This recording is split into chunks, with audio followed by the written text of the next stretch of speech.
Storybrooke. I'm Bobby Hawk. And I'm Anthony Hooper. And this is where the Cave of Wonders isn't really all that wonderful. We also talk about ABC's Once Upon a Time. Oh, God, how are you doing tonight, Tony? I am ecstatic and a little bit exhausted. You know, it's crazy. The audio was giving us issues, and I'm just glad that we got it all, thought out and together. So I'm ready. Yeah. Unfortunately, we're not live tonight. We don't have the chatters with us. As well, I'm sure a lot of the listeners know there was a bit of a hiccup this week. The audio was lost on our original recording. We did go live Monday. Everything was fine even.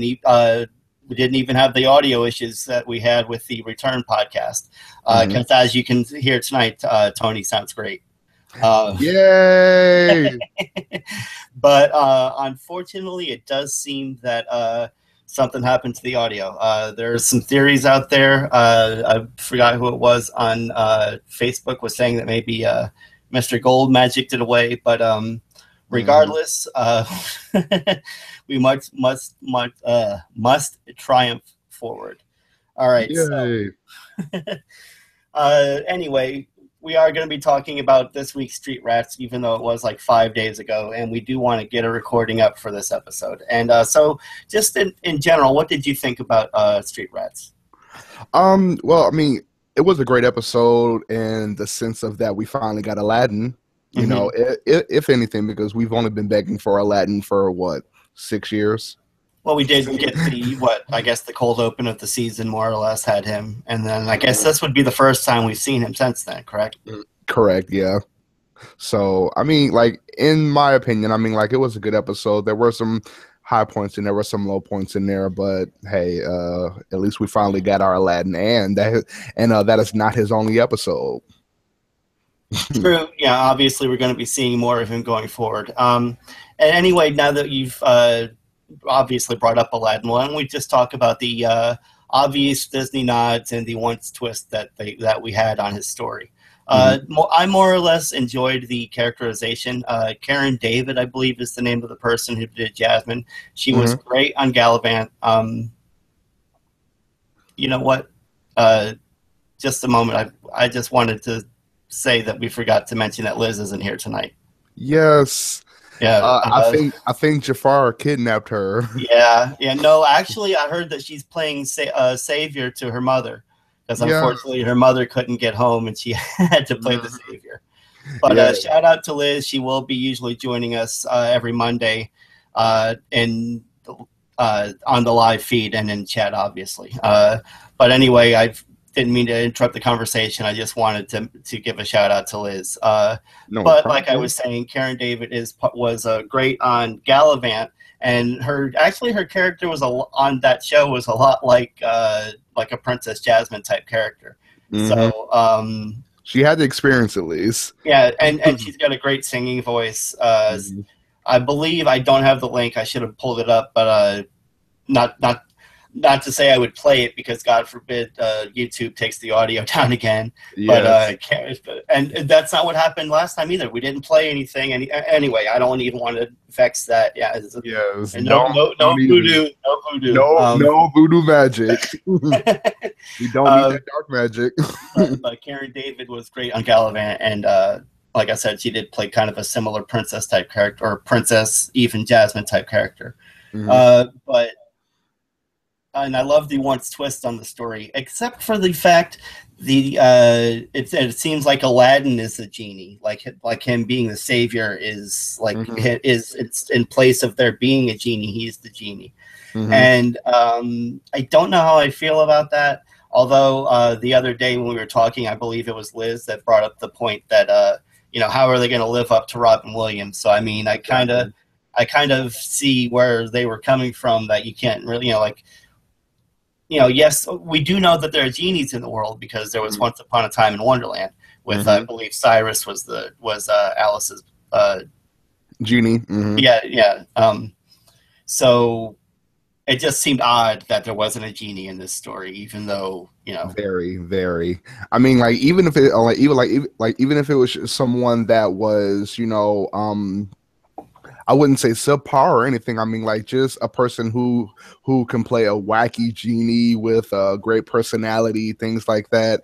And I mean, like we're not saying that he has to absolutely live up to Robin Williams' standards, you know, and being like one of the greatest genies ever played on TV, you know, at least at least in the animated world, you know. Mm-hmm. But it just would have been great to have all the, you know, the characters that we know, you know, from the original animated story. True. I mean, we did get, I guess, Iago. Mm-hmm. Pretty much yeah. Well, I mean, it wasn't Gilbert Gottfried, but there was a bird on Jafar's shoulder. Mm-hmm. That's for sure. Okay. What another thing as far as the once twists go is that we didn't have any backstory to, like, you know, Snow didn't spend some time in Agrabah and run into Jasmine. Mm-hmm. Thank God, right? And you know, it happens constantly, and I can't stand, you know, like I believe we mentioned last week when we were talking about the Monte Cristo episode, specifically, because that happened with all the three of the, like, it's usually either Rumple, Regina, or Snow, or Emma, you know, and like, well, not Emma really, because I mean, what backstory? I guess there are a few that have, but usually, as far as backstory in the Enchanted Forest, it comes down to Snow, Regina, or Rumple. And Monte Cristo had a relationship with all three. But exactly. and this one, like, and don't forget about Charming. True, but you're right. But like I said, there was no backstory connection at all, and I loved that. But then they had to go and muck up okay, so Aladdin's been here all season, the whole series. Yeah, like since the first curse. He's just hit out, and no one's like, and they try to play it off with like, oh, well, there's been a lot of stuff going on here, you know, you don't notice a common thief. But I mean, come on. What? That is no explanation. I mean, like, the curse have had to wash over Agrabah. No, I guess he said he had been hiding out in the Enchanted Forest. That when he did what he did with the shears, he felt ashamed and ran off to the Enchanted Forest. And it still has no explanation, but okay. Yeah, like, so how did he get to the Enchanted Forest from Agrabah? Exactly. Shouldn't there be some sort of portal crossing there or something? I mean, like, it should have been some type of portal, but you know how portals are becoming so much easier to come by these days, and it's crazy because it used to be so hard to get a portal. Like, it used to take somebody with great power, like Rumpelstiltskin or the Evil Queen back in their times in the Enchanted Forest. You know, it took somebody powerful to create a portal, but now portals can just be created from anything, as we've learned from last season. Apparently, a lot of people in New York, if they wish it enough, they'll make magic and they'll make a portal appear in a fountain in Times Square. Okay. Right. Like, what? And okay. So I mean, we've talked about the Aladdin twist and the Disney nods. Actually, no, we didn't really touch upon the Disney nods. So unfortunately, Liz isn't with us because she's like that's not to say I'm not a huge fan of the animated movie, but Liz is a really big fan apparently, and she's not here to talk about her love of the movie and the Disney nods. But there were a few that I saw. I guess specifically, even the little apple juggling thing with him rolling the apple along his arm and stuff like that. That's definitely a Disney nod there. I mean, go ahead. No, go ahead. I believe you were probably going to bring up the same thing I was going to bring up. Oh, I'm not sure, but I mean, like, you know, the Cave of Wonders, or less thereof, being so much of a wonder. Yeah. But with the hourglass and trapping Jasmine in it, I thought that was great, you know, but... That's what I was going to bring up, was the hourglass. Yeah, the rescue was more or less from the movie. So, like, there were enough nods for me that it didn't seem like they were just coming up with their own stuff. Well, no, that's not what I'm trying to say. Like, sometimes the Disney nods are kind of an eye roll for me. And even though there were quite a few in this episode, they didn't like. I wasn't like, oh my god, you know, I wasn't rolling my eyes every other minute. So right, I thought there was a pretty decent balance as far as that's concerned. The only thing, like we just said a moment ago, the only thing I had a problem with as far as the Aladdin part of the story goes is as far as like him being in town and everything like that. In fact, so much so, I don't know how much we can believe him. Exactly. I mean, like, if there is anything that I've learned about Once Upon a Time, especially people with magic and with glamour magic, especially, you can never trust anyone because anybody can be anyone. I mean, come on, let's look back at season 3. No, I'm sorry, not in season 3, but all in season 4. We thought Marion was herself, but don't all even get me started on that. Exactly, all along it was Zelina. And well, even in this episode, Regina poses as Archie. But for me, it wouldn't even come down to glamour because, I mean, I was talking about my theory in the last episode, and I don't think us finding Aladdin in this episode throws any water on my theory, because I still think that Aladdin is the person under the cloak. Whoever that person may be. It just doesn't vibe that he's been in town this whole time. At least Jasmine's been in the land of untold stories. At least there's a reason that she hasn't been there. Yeah, exactly. Now, exactly why she was there, that's still a different story.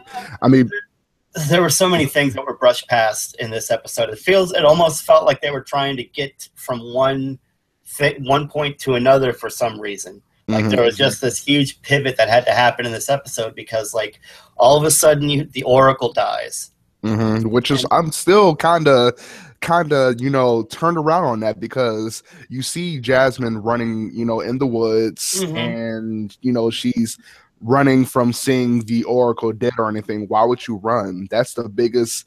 That's just the biggest suspicious giveaway that, okay, if you're running away, you're obviously having something to do with it. Because I mean, well, as we've learned in this episode, Jasmine's intentions, I feel, are much better than Aladdin's, because who knows, maybe Aladdin or whoever the person who is that we think is intimidating him is pulling a Zelina over our eyes. He may not even actually be Aladdin. It may, like, Aladdin may have died because evidently saviors don't get happy endings. They don't make it. They end up putting everybody first and then they get themselves killed. So who knows that this person who's impersonating Aladdin may be pulling a Zelina over us. But see, just to touch upon actually what you were just saying just then, it even comes up again in this episode with Henry, I believe, talking to Jasmine, that you can't believe what villains say.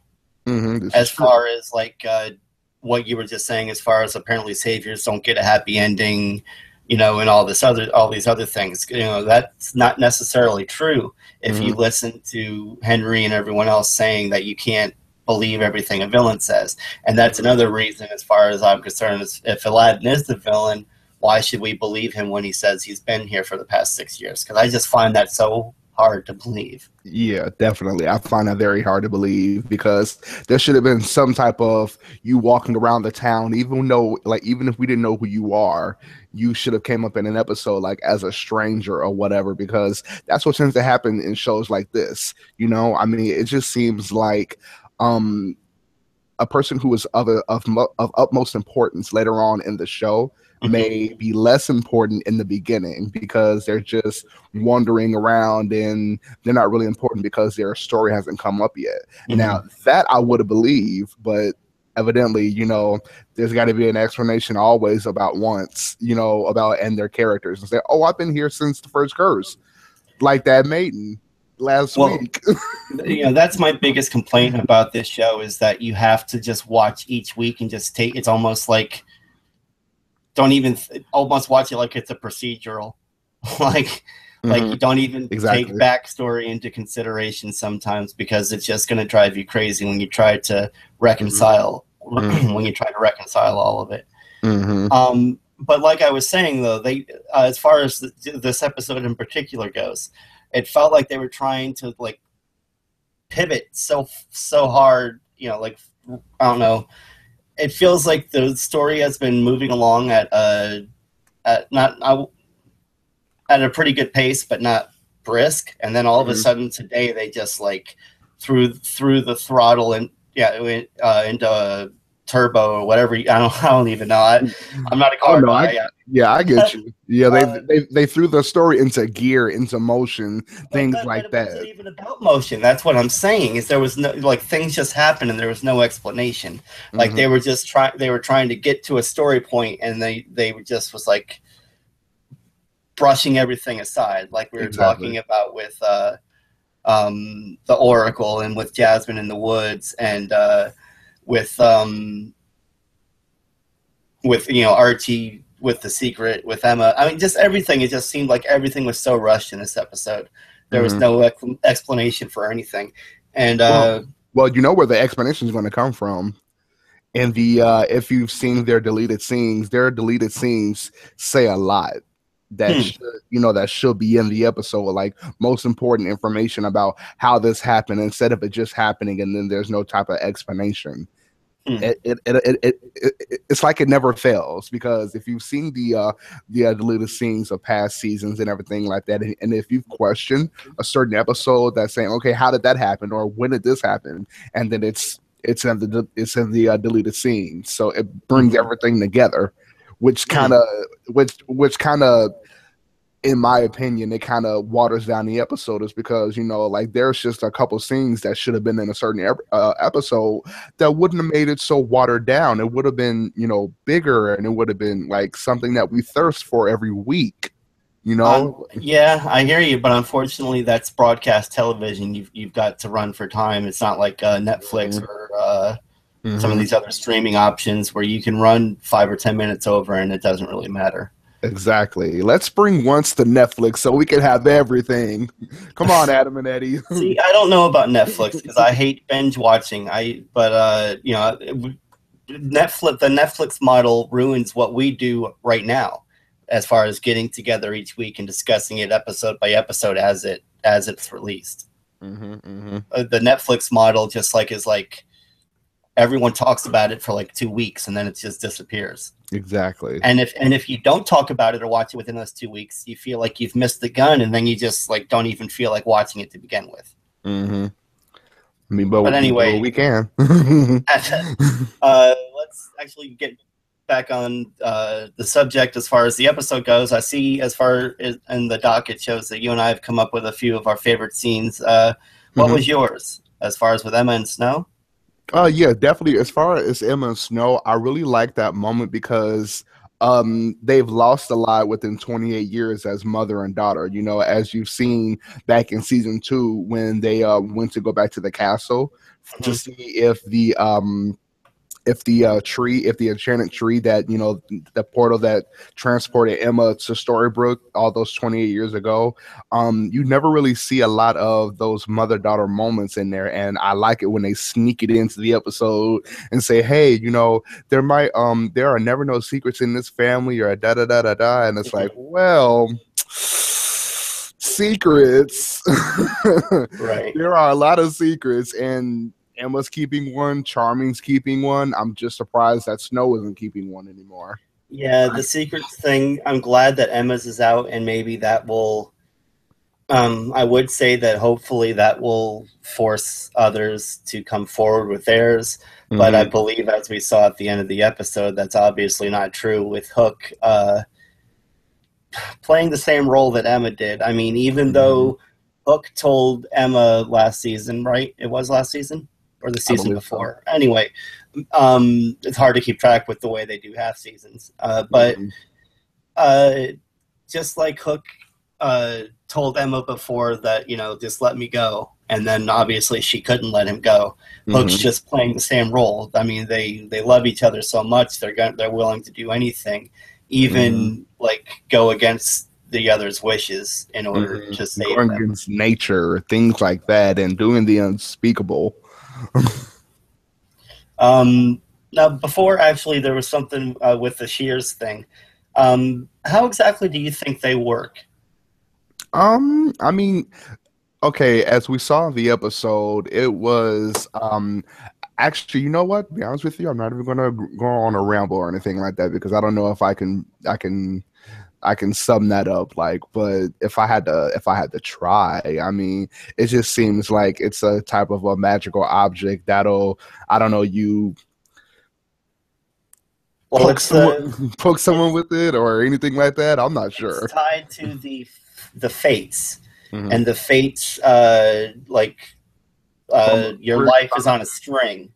Yeah, your life is on a string, exactly. And so the shear would cut the string, and so it like cuts out that portion of what happens in your life, and affects what happens after that. So, but wouldn't that kind of cut a person from who they are? I mean, that's exactly what my point was going to be.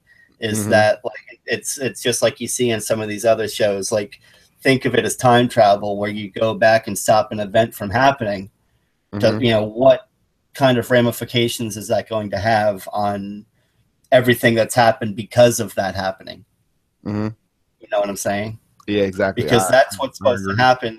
Is I guess the thing is supposed to just like stop the moment where she became a savior. But like, what that would like totally negate the whole past 6 years of the show. It really would. I mean, because I don't know if we're gonna go on points or anything like that, but that kind of brings up to my point about saviors as a whole. Are they born with magic? Are saviors given magic when they are deemed the savior, or anything like that? Because if you remember, Emma's parents' hairs, were infused with magic. So Their true love. Yeah, they're true love and everything. So, I mean, because that was my question with saviors as a whole. Are they born with magic? Because Aladdin's just happened, and he was a grown man. But see, here's the thing. I feel like his was born because Jasmine was looking for the diamond in the rough, and she said he's the diamond in the rough. And so first, through maybe some readings of prophecy or whatnot, she came to the conclusion that Aladdin was was a savior. Savior, yeah. And that's again going to what I was saying earlier about this being so, everything just being brushed past. That whole Aladdin story felt like it could have been like 6 episodes of something. Exactly, to fully elaborate, to fully explain about how he became the so-called diamond in the rough, aka savior of Agrabah. What was the story that Jasmine read that led her to believe that he was? How did she come to find him and know where he was? Everything about that, like, I like the story and I like the characterization, but I just feel like everything was just like, oh, this happened and this happened and this happened, and then moving on. Exactly. It's like it's like it was taken in a big spoon of sugar and thrown at us and say, here's Aladdin. He's the diamond in the rough. He's the savior. Blah blah blah blah blah. It's not explained like Aladdin was born here and he did this when he was young and he was this type of person. He learned this as he was, stuff like that. Like, elaborate on it. Make it a few episodes and make it exciting instead of just throwing at us in one episode. To be fair, we may get flashbacks. This, of course, this show is known for flashbacks. Yeah, it is very, very heavily known on flashbacks, as how their other show Lost was. For any kind of explanation that we needed with a certain character or a certain scene like that, or a certain way that a person is, flashbacks. So if you don't know the flashbacks, then you're basically lost.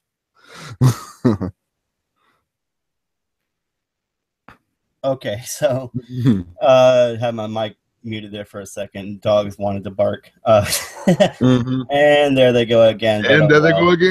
All right, so as far as the scene, my favorite scene of the episode, I really loved the Regina and Zelina scene. I love Lana Parrilla in just about any scene she's in. I usually don't care for over-the-top acting, but for some reason from Rebecca Mader and Lana Parrilla, I really love it.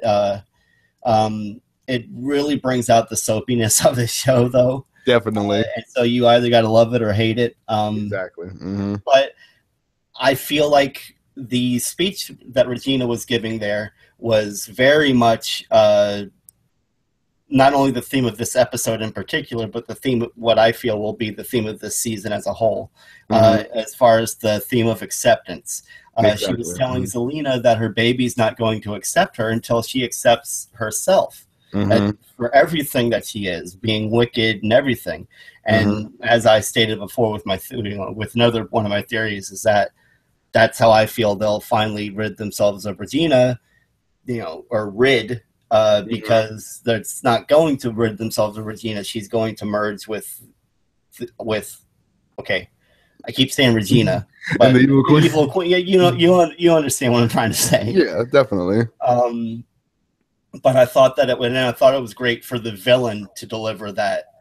To deliver that speech, the very powerful speech that you thought that a hero. About accepting yourself. Yeah. Exactly.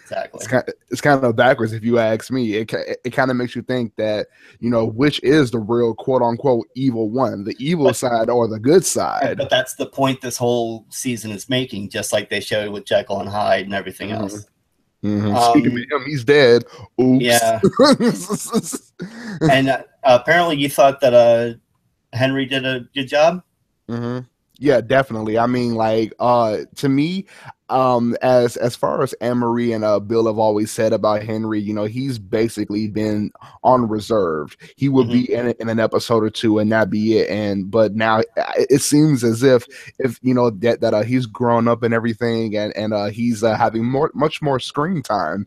I mean, and his lines and what he says and things like that, it's actually having meaning, and for that to happen, I mean, instead of just always near the finale or on the finale, like he did in the end of season 5's finale with that corny scene that I had to cringe to. But I just feel like he's much more of a more important character than just push it aside and then coming towards the end and say, oh yeah, hey, I've been here. I'm important. I'm a main character, kinda ish.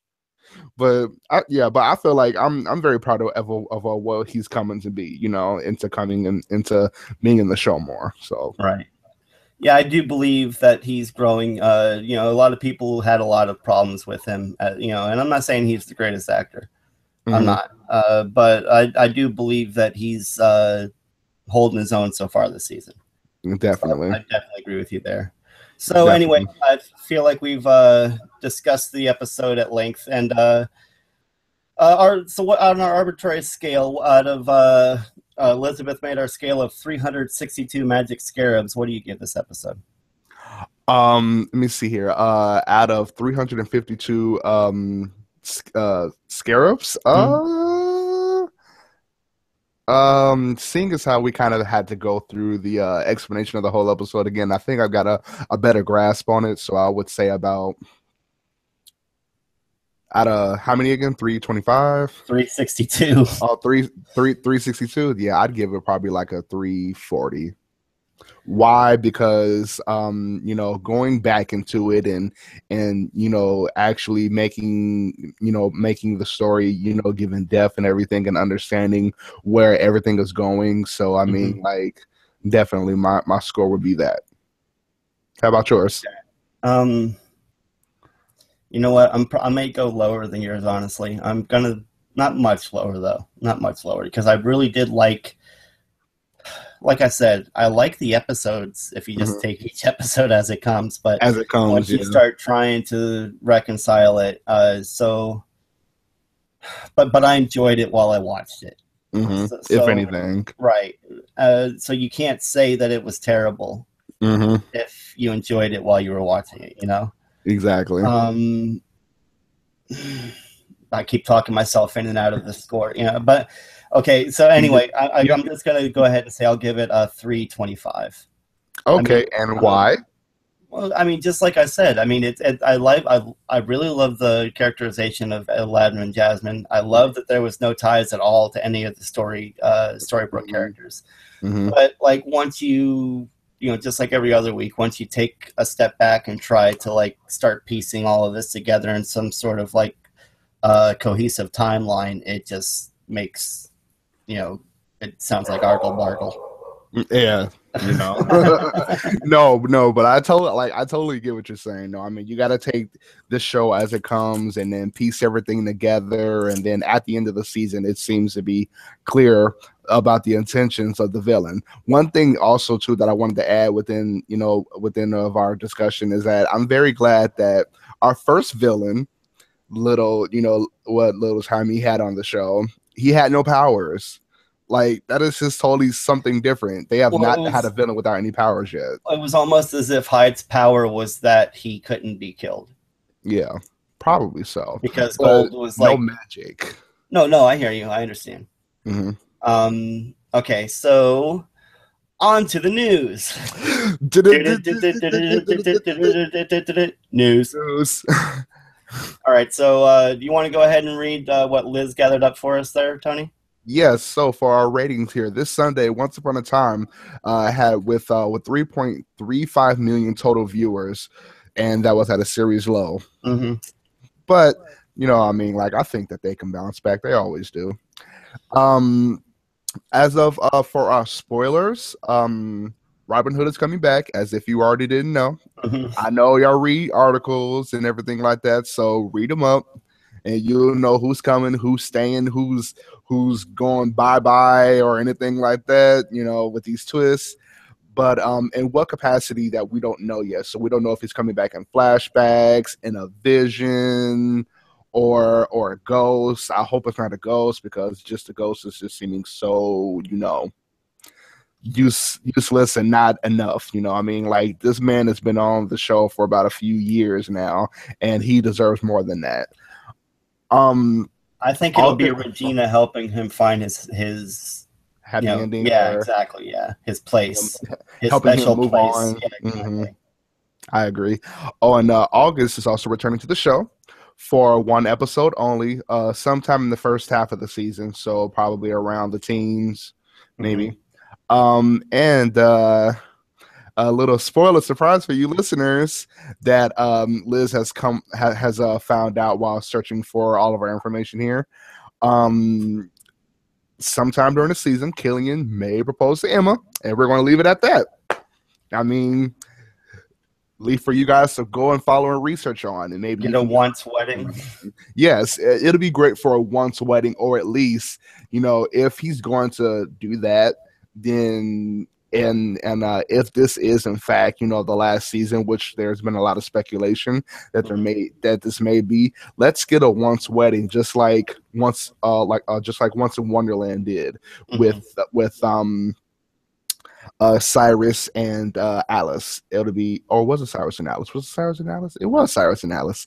I had to remember, because it's been a while since I've seen Once in Wonderland, But I mean, it'll be great to see a once wedding before the show goes off the air. I mean, this is a great show, and despite its low ratings and things like that, I think it's a good show, and it'll always have a place, Like I've said earlier, I will definitely keep going with it as long as there's story to tell. But I mean, but I don't want them to drag it out either. So I wouldn't be totally upset if it did end this season. But I also wouldn't be upset if it didn't. Like I said, as long as there was story to tell. Exactly. But there are other people that have things to say. If you would like to add to the conversation, you can send us a voicemail or call us at 424-274-2352. That's 424-274-2352.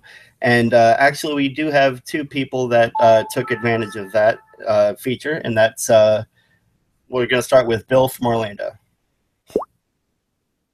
Hi, this is Bill from Orlando. Hello, greetings from Storybrooke. I just wanted to call and give you my opinions on the Aladdin and Jasmine episode. Hey, Bill. Well, does everybody need a British accent or an Australian accent or a United States accent on Once Upon a Time? Why couldn't they have, a Middle Eastern accent? I did think that the guy who played Jafar did pretty good. He's no Saeed, but he was pretty okay. I like the Aladdin Jasmine flashback story pretty well. I mean, it was good. It wasn't great, but I found it pretty entertaining. I liked the little nods like Iago, and I thought it was weird that Aladdin was the genie. I didn't quite expect that. I expected since there's been a genie once upon a time, I expected a genie. I was really glad that Regina and Zelina had the conversation about entanglements with Rumple. I'm glad that got cleared up. But I just wanted to let you guys know, so glad you took over the show. Hope you're going to do a great job. I'm sure you are. I can't wait to listen in. And thanks, guys. Bye. Bye, Bill. Thanks, Bill. It was great to hear you. And thanks for letting us for letting us do this. I mean, yeah, it's a real big honor. We do have one more voicemail, which from another familiar voice. Hi, greetings from Storybrooke. This is Anne-Marie. I just wanted to call and say thank you to our new hosts. You guys are doing an awesome job, and I can't wait to see what else you do with the show. As for this week's episode, I don't know how I feel about Mr. Aladdin. Making me a little uncomfortable. I don't know if he's a good guy. I don't know if he's a bad guy. Definitely. I think everybody's both. Speaking of that, Hook. Shady Hook being all shady with the crazy scissors. Is he just gonna go like start chopping people's magic away or something? I don't really know. So can't wait to see what you guys thought about the episode. Talk to you later. Bye. Thank you, Anne-Marie. Yes, thank you. It's great to get feedback from you guys. Of all people, yes, definitely. Right. Keep it coming. All right. So actually, we do have a few other a few other listener feedback. Actually, these were sent to the voicemail of greetingsfromstorybrooke@gmail.com. And we will start with, let's see, just a moment. Sorry. Aaron Stoll. See, hi, greetings from Storybrooke. It's cool to have this podcast back, even if it's not Bill and Anne-Marie. Thanks, Aaron. Thank you, Aaron. And my thoughts on Street Rats. I still prefer Naveen Andrews over Oded Fair as Jafar. How did no one notice Aladdin was stealing from them? He was patting them down. I guess that would be in the Agrabah scene. Yep. David as Jasmine is so beautiful. Aladdin with an Australian accent and Jasmine with a British accent. Strange. My favorite line Zelina said was, "I've got enough to do. I don't need another baby to watch." Why did the evil queen shapeshift back into herself right outside the apartment when someone could have walked out and seen her? Why didn't she just do it sometime down the street or something? Flash away or whatever. Yeah, good point. The banter between Aladdin and Jasmine was funny. I can bullcrap.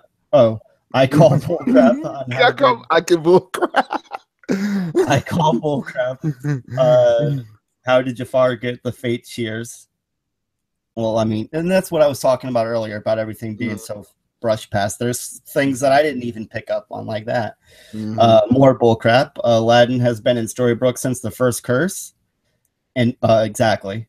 In Wonderland, Jafar turned into dust with a flick of wrist, or turned people into dust with a flick of his wrist.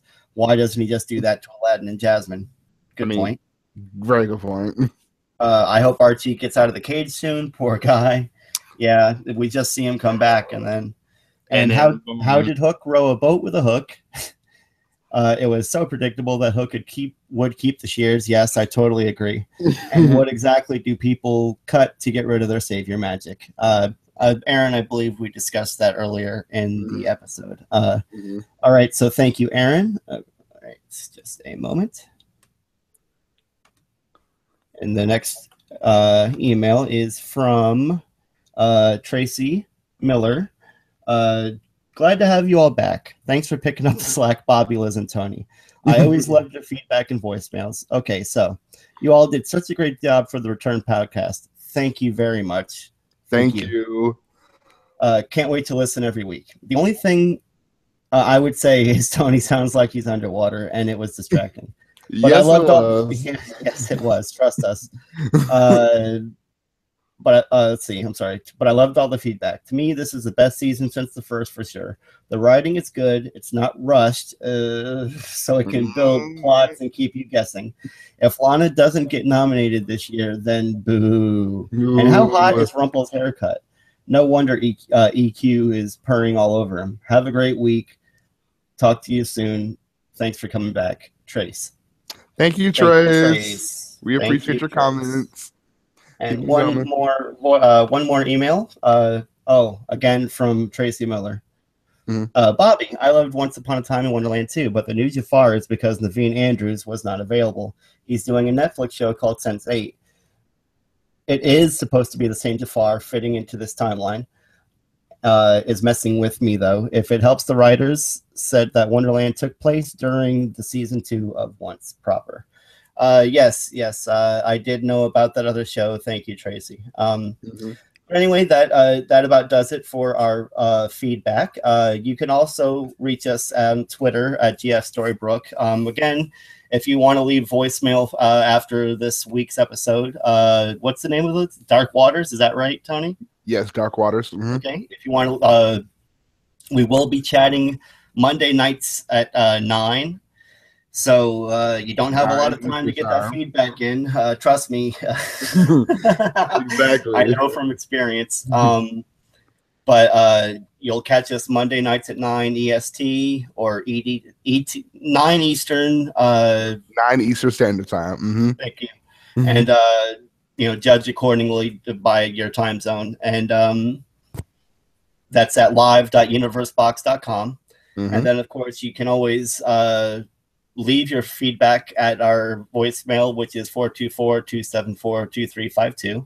Our email is greetingsfromstorybrooke@gmail.com. The Twitter is GFStorybrooke or at GFStorybrooke. And, of course, you can find us on Facebook, Greetings from Storybrooke. You can find me on Twitter at Inevitable Hawk, HAWKE. And, Tony, how can we get a hold of you? You can get a hold of me by also going on Twitter at Hoops900, HOOPS 900. Okay, and I think that about does it. Tony, I thought we did a pretty good job considering this was all kind of just rehashing everything that we already talked about before. Definitely. It feels like we had a different conversation. yeah, I kind of feel like it helped. I don't know. Anyway, it does. It's unfortunate that Liz couldn't be with us, but she will be with us Monday. We need a savior. Guys, get a savior. Get a savior. We need a savior. But until then, see you next time on Greetings from Storybrooke. Play the theme. Woo!